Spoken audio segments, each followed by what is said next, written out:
As always, great checking in with Stephen. Gives us great insight. So right now we've covered Memphis, we've covered Ole Miss. Now we got to get to the Tennessee Vols. Absolutely. The third of our teams here in the Tennessee Mid-South area. We checked in with a special person on this program earlier this week. It's our friends up in Knoxville at our news partner in WBIR. Take a listen. All right, it's time for our Tennessee Take. We've covered several schools. We always got to make sure we leave some time for the Tennessee Vols. For that, we're joined by a special guest, right, Rich? Yeah, our guy on the ground. Welcome to the show, Mr. Elijah Nixon. Thanks for joining us. Thank you guys for having me. Let's get right to it. Huge game. I mean, it doesn't get any bigger, really, than what it is this early in the season. You got Georgia and Tennessee both ranked. Georgia number 6, right? And Tennessee jumped up several spots. What's your thoughts on this one coming up this weekend? I said it before the season started. I think Tennessee has a chance to upset Georgia, only because of the simple fact it's early in the year, and I don't see enough from Gunnar Stockton. I got a chance to actually see him live last year in the Sugar Bowl against Notre Dame, and I wasn't really impressed. And then, so far this year against Marshall, I know he had 4 total touchdowns, 2 on the air and 2 on the ground. But if you know, you know. Marshall actually is a whole new team that came in because most of that roster followed the head coach down to Southern Miss, so they had to build a whole new roster. So they, of course, blew them out. And then against Austin Peay last week, it's like they struggled. But the simple fact is because Gunnar doesn't take shots downfield, and when Tennessee has Jermod McCoy and Ricky Gibson out, you have to take those shots down the field. And if Gunnar doesn't do that, I really think Tennessee has a chance of winning for the first time since 2016. So, Elijah, I don't know how much you play video games, but when you do play video games, there's an easy, medium, and hard. And so if you look at Tennessee's games so far, I mean, you could say the easy game was last week, and then the medium game was Syracuse. Now we get to the hard game. So from what you've seen leading up to this game, do you think Tennessee is ready for this challenge against UGA? Because we're talking about Kirby Smart. When it comes to their rivals, he's 30-2. So this is as tough of a challenge as it gets for Tennessee. So what do you think about their chances? I think their chances are really good. I think Tennessee could actually win this game, and it's not because of what the obvious is. Everybody talks about Joey. I think Joey is the guy, but they have a 3-headed monster in that backfield with Star Thomas, with Deshaun Bishop, and with Peyton Lewis. I mean, Peyton Lewis is not getting enough credit for what he does when he goes into the game, but their running game is what, to me, is going to separate it because I know Georgia has a physical defensive line and a physical front seven in general, but if you can take that offense off the field and try to create some points as much as you can with that run game, I think that'll be a reason. And I think that hard thing that we talk about, if you talk about the Hall of Fame level of games, I think they can actually execute and win this one. What about the advantage of when we watch games? I have not been to a game at Tennessee yet, but when I watch those games on TV, that place feels like it is a massive home field advantage.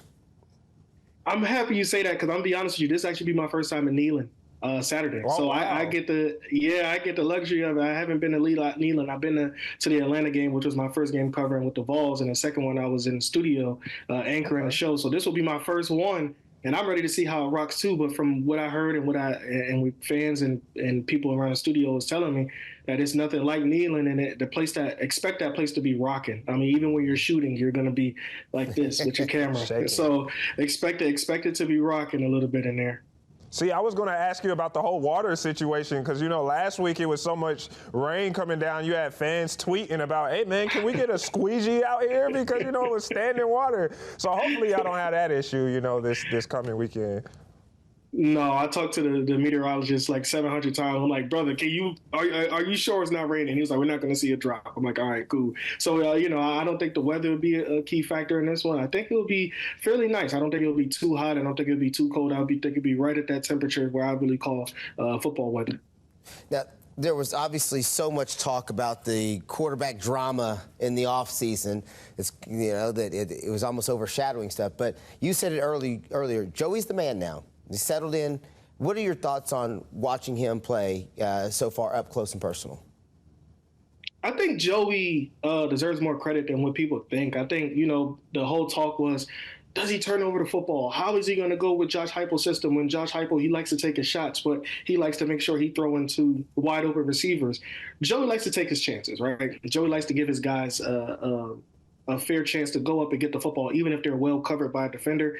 And what we see in the first 2 weeks is that he has a mixture of both. He takes what the defense gives him, but he also goes out and throws the ball deep to Mike Matthews, to Braylon Staley. And I think who his favorite target is going to be when it comes to test of time over Miles Kitselman, the tight end. So I think that, you know, he is very, very good, and we don't give him really that much credit for it because of Josh Heupel's system. But he also, right now, he has made all the right reads. And I want to give you guys a little quick stat.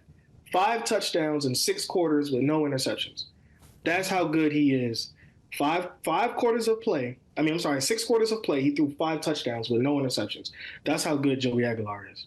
So we've talked a lot about the offense, like Aguilar. You're talking about that running back group. But tell me, what do you see from the defensive side? Because at the end of the day, especially when in the SEC, that's what really is going to determine who wins, is what defense really comes out to play and makes the stops.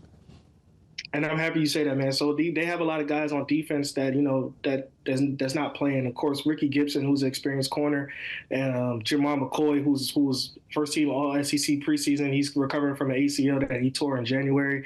So they got some young guys coming in there, and so far they have played pretty well. But the model for this team that has been, you know, since camp for Josh Heupel and his balls is young guys don't have time to be young. And right now they're really, really good right now. You got these guys coming in. Arian Carter's leading the way, especially that line. He's a stud at linebacker. He plays with an attitude before the game is kicked off. You can see he has that mean mug, but he leads the way. He's a linebacker. Him and T-Lander, they set the tone. 2 linebackers set the tone for them. And then a secondary plays off of them. And Colton Hood, the transfer from Colorado, who was with Dion last year, he has been phenomenal so far. You know, people have thrown his way, but he hasn't really given up too many big plays. I mean, he bats down the ball. He hasn't get an interception return. He has a fumble return. He haven't had an interception yet. But I think if they try him with Zachariah Branch from Georgia, I think that's the matchup that we need to look at. Colton Hood and Zachariah Branch, and I think that'll be the X factor of this game. Oh, beautiful. So Elijah, I normally on this program give my Bluff City lines, which is basically kind of my betting thing. Now, we leave Tennessee out because it's technically not part of the Bluff City area. So just give me a little bit of a preview a little bit. So we'll consider this my ahead of the line. I'll just keep it simple. Let's go money line. Who do you got for this weekend between Tennessee, UGA? Pick your winner. I got Tennessee pulling off the upset 34-31. Only for the simple fact that I said, you know, one is in Neyland. Which atmosphere I can't wait to see. But I think also it's because I think that Gunnar Stockton, if he decides not to throw the ball downfield, I think it will be a long day for Georgia. But if he does throw the ball down the field, it may go another way. But he has yet to show that he's taking shots and taking them consistently. So that's what I'm waiting to see. And I think that's what Tennessee is going to pull off the upset because of that. Just for the record, he couldn't have said anything else and still work where he has to work. Then he got you, bro. Then he got you. So we're gonna let that one ride. Hey, man. Elijah, thank you so much for your time. Mr. Elijah Dixon joining us and giving us all that insight, much needed insight, so the people here in the Mid-South, here in the Bluff City, can get caught up on the Tennessee Vols. Have a great rest of your day, and we'll check in with you hopefully again next week and get some more insight. Thank you. All right, we're going to